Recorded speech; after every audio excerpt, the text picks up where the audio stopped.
Alright, so good day. We'll be doing a presentation today on nucleic acids. So we're going to try and understand what are nucleic acids to the best that we can in this presentation.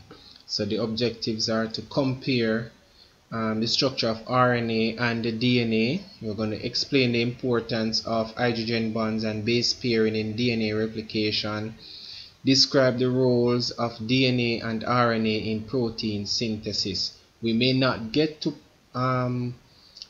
objective number 3 in this video, but I'll do a part 2 to cover that objective. So we'll be focusing heavily on objective number 1 and objective number 2. So nucleotides, what are nucleotides? Nucleotides are organic molecules consisting of a nucleoside and a phosphate, right? They serve as monomeric units of nucleic acids, which are polymers, and one example of that is deoxyribonucleic acid, which we call DNA, and the other one is ribonucleic acid, we call it RNA. So highlighted there is monomeric unit. Monomers are the smaller units and polymers are the large complex units. Good. So a nucleotide is the small unit that makes up a polymer, and that polymer is the nucleic acid. And then we have two types of nucleic acids. We have DNA and we have RNA. So both DNA and RNA are essential biomolecules within all forms of life on Earth. So just like how we looked at carbohydrates as an important biomolecule, we look at lipids, we look at proteins, so are nucleotides. They are essential, very, very important. So nucleotides are obtained in the diet and are also synthesized from common nutrients by the liver. Alright, so the general structure of a nucleotide includes a phosphate group, a sugar, and a nitrogenous base. Good. So right there we have three major parts of a nucleotide: the phosphate group, the sugar, and the nitrogenous base. Right. So nucleic acids are important. They are important macromolecules found in all cells and viruses. Note viruses, because we say viruses are non-living, even though there is still a debate whether these structures are living or non-living. Personally, I consider viruses to be non-living. I call them particles. Good. So it's an infectious particle, in my own opinion. Right. The function of nucleic acids have to do with the storage and expression of genetic information. Good. So as we said before, there are two major types of nucleic acids. We have DNA and we have RNA. Now DNA, which is deoxyribonucleic acid, good, is one type, and as we said, it's a basic structure. This is the nucleotide. Now the unique things about DNA is the deoxyribose sugar. So if you note that it's a 5 carbon sugar, so you can see carbon 1, 2, 3, 4, and 5 carbon sugar, and then we have the nitrogenous bases attached to it. So we have many different types of bases, right? And well, not many, but 4 different types of bases: adenine, thymine, guanine, and cytosine. So there are 4 nitrogenous bases that are associated with DNA. They are adenine, thymine, guanine, cytosine, and we usually write them in the abbreviated form ATGC. Now the important thing is that these bases are in two major groups. We have pyrimidines and we have the purines. So you know, a little thing that you could use to remember which falls into which group. Purines are normally those with the double they have 2 structures basically, the guanine and the adenine. They are larger, so the shorter word represents the larger molecules. And then now you have the pyrimidines, which is a longer word, but it represents the smaller bases. So you could use anything that you would like to help you to recall which one is a purine and which one is a pyrimidine. Good. Since it's 4 letters, we could just say C, CT, pyrimidines, GA, purines, whichever you like. Now the polynucleotide is, as you see the term poly there, means you have many nucleotides bonding together. There's a bond formed between the between carbon 3 and one nucleotide and carbon 5 of another nucleotide. Now attached to carbon 5 is the phosphate group, right? And that bond between the phosphate group and carbon 5 is a ester bond, and the bond between carbon 3 and the phosphate, the oxygen and the phosphate group, is another ester bond. So there are 2 ester bonds in the bond holding 2 nucleotides together. So we call that a phosphodiester bond, sorry, right? So a phosphodiester bond joins each nucleotide. Good. So when each nucleotide is joined up, you have this long chain of polynucleotide. Now DNA actually going to have 2 polynucleotide chains, and the 2 polynucleotide chains are going to be held together by hydrogen bonds, and these hydrogen bonds are between the nitrogenous bases. So, and these nitrogenous bases, you're going to always have a purine bonding to a pyrimidine. So you have A bonding to T, G bonding to C, and so forth, right? So you will always have it like that. Another thing to note is that the polynucleotide chains, they run in opposite direction, and the direction that we're talking about here is the orientation of the phosphate group on the polynucleotide chain. So if we should look at this one here, where you have 3, you know that carbon 3 would be down here, and carbon 5 to where the phosphate group is attached. So we'd say that this chain, this polynucleotide chain, is running in the direction of the 3 to 5, right? 3 to 5, 3 to 5, 3 to 5.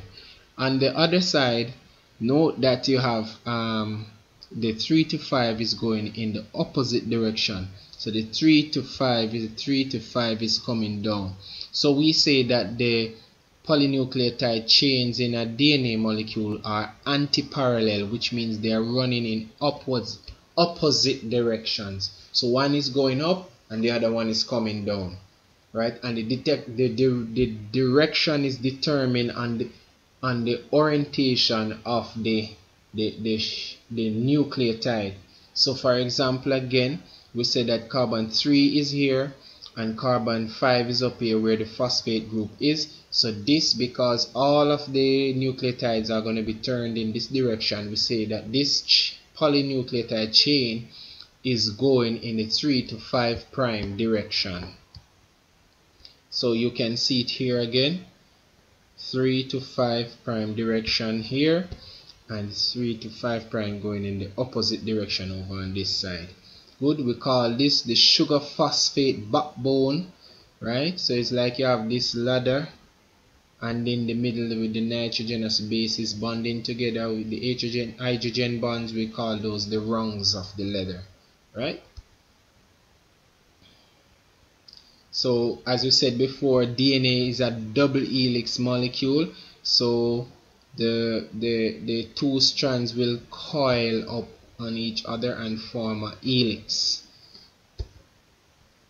Good. So one end of the DNA strand is called 5 prime and the other end is the 3 prime end. Explain why they are given these names. So they are given these names because at the 5 prime end, the covalent bond to the next nucleotide is with carbon 5. That's what we need. So at that end where we saw, let me go back to this diagram up here to let you better see what we're talking about. So the bond that would be forming with the next nucleotide is at the 5' end. So the 5' end is where the nucleotide would be added. Good? Body see that? Yes. So the end, so at the end, at the 5' end, the covalent bond to the next nucleotide is with carbon 3. Sorry, is with carbon 5 on the deoxyribose. At the 3' end, it is with carbon 3. Alright? Good. So in terms of DNA replication now, DNA replication is a process where the cell actually going to make 2 copies of the DNA. So cells divide to form new cells, and in a process called mitosis. Before the cell divide by mitosis, it replicates to produce 2 copies of DNA. Good. 1 copy is to be passed on to each daughter cell. Alright, so you have 1 copy, and that 1 copy going to give you 2 in order to make sure that each of the daughter cell gets the right amount of DNA. Now, this replication process, they had 3 theories as to how this process occurred. First, they say it was a conservative process where all of the parental DNA was stored, was replicated exactly and put just like a copy, right? So in this one here where you see this is the old strand, so they say that you get back the old strand and a completely new strand, right? After the experiment, which is carried out by Messalon and Shaw, I think. Probably I'm not pronouncing the words correctly, so I'll get that corrected, right? So they did an experiment and they realized that the dispersive method was not working either, and the conservative method did not work out either. What they observed was that the conservative, the semi-conservative method is the method by which DNA actually replicates. And the reason why they call it semi-conservative is because within each of the new strand, 1 or half of the old strand is conserved within each of the 2 new strands that are produced. So if you look here, you see the blue is the old, and you notice that 1 blue is there and 1 yellow, and 1 blue here and 1 yellow. So it is semi-conservative. So the steps now in DNA replication are really it's not simple, but if you take it in these 3 steps, you can realize that it can work out to be a fairly easy process to recall. Good. So the first thing that happens is that the DNA must be unwound. The DNA double helix must be unwound and opened. Right? When it is open, then now we can get all the bases, the nitrogenous bases in there exposed, so we can know what information is in there. When each strand is open, it is now called a replication fork. Good. Next thing that needs to happen, and remember also that the important enzyme that deals with the opening of the DNA is helicase, right? See, I highlight it right here, DNA helicase. It deals with the opening, breaking those hydrogen bonds and causing the DNA helix to open. Enzyme DNA polymerase moves along each replication fork now, reading the base pairs and matching them with the complementary nucleotides that are needed. And finally, we have DNA ligase.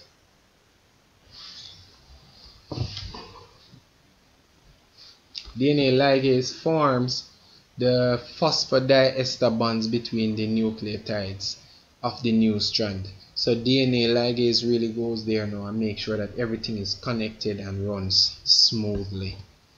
Alright, so this here is a table giving the functions of some of the enzymes. Now I want you to note here where you see the word DNA polymerase 3 and DNA polymerase 1.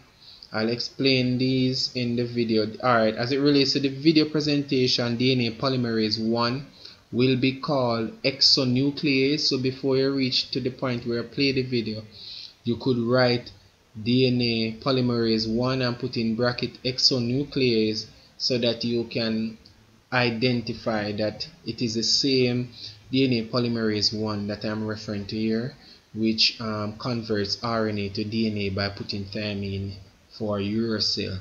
And DNA polymerase 3, we'll just call that DNA polymerase. For the video, you don't put a 3 there. And for the video, you don't have polymerase 1, you have exonuclease. All the others are going to remain the same. RNA primer is just a piece of RNA that the primase will place there. So I'm going to go ahead and go to the video presentation, and then we come back to this table, and then we try to connect what the video says about each enzyme and how they work right there.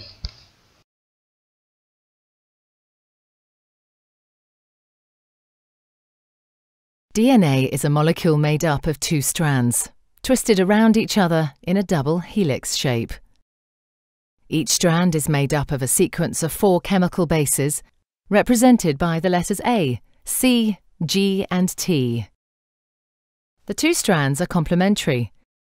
This means that wherever there's a T in one strand, there will be an A in the opposite strand, and wherever there's a C, there will be a G in the other strand. Each strand has a 5' end and a 3' end. The two strands run in opposite directions. This determines how each strand of DNA is replicated. The first step in DNA replication is to separate the two strands. This unzipping is done by an enzyme called helicase and results in the formation of a replication fork. The separated strands each provide a template for creating a new strand of DNA. An enzyme called primase starts the process. This enzyme makes a small piece of RNA called a primer. This marks the starting point for the construction of the new strand of DNA. An enzyme called DNA polymerase binds to the primer and will make the new strand of DNA. DNA polymerase can only add DNA bases in one direction, from the 5' end to the 3' end. One of the new strands of DNA, the leading strand, is made continuously, the DNA polymerase adding bases one by one in the 5' to 3' direction. The other strand, the lagging strand, cannot be made in this continuous way because it runs in the opposite direction. The DNA polymerase can therefore only make this strand in a series of small chunks called Okazaki fragments.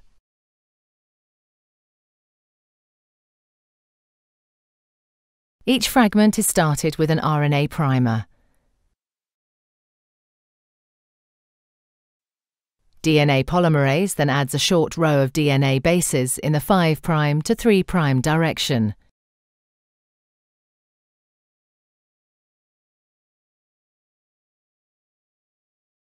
The next primer is then added further down the lagging strand. Another Okazaki fragment is then made, and the process is repeated again. Once the new DNA has been made, the enzyme exonuclease removes all the RNA primers from both strands of DNA. Another DNA polymerase enzyme then fills in the gaps that are left behind with DNA.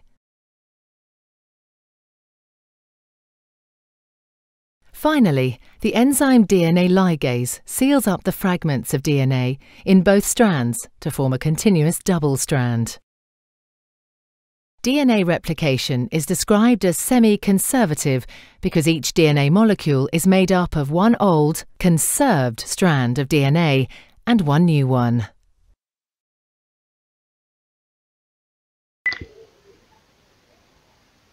Alright, so based on the video presentation, you would have understood now how each of these enzymes work to get the DNA replicated. So before the presentation, I had told you to write down beside on this table DNA polymerase 1 is exactly the exonuclease that was mentioned in the video, is referring to DNA polymerase 1 here. DNA polymerase 3 is just referred to in the video as DNA polymerase. Alright. Also, the video didn't make any mention of the single-stranded binding proteins. These are not enzymes. Alright. So they are not mentioned in the video. But according to the video, you would have also gained an understanding of the term Okazaki fragments, and Okazaki is actually coming from the name of the scientists who discovered that there were fragments being made. So in this diagram here, I don't know if you could look, try and recall what was happening in the video. So DNA polymerase 3, when you see DNA pol 3 here is referring to this DNA polymerase, and DNA polymerase 1 here is referring to the exonuclease. Alright, so the DNA polymerase in the leading strand adds nucleotides continuously. But according to the video, what happens in the first place is that we need primase, RNA primase, to lay down some primers so that the DNA polymerase can actually have a little hold onto the old strand, so that it can start to add the new bases. So it provides that little traction, or that little hook point for it to start to add the nucleotide bases as it moves along in the direction of the helicase. It's leading because it is done continuously, no other hitch nor glitch. It just continues to add nucleotides along behind the helicase, because the strands are important in how they are formed. They are formed in the 5' to 3' direction.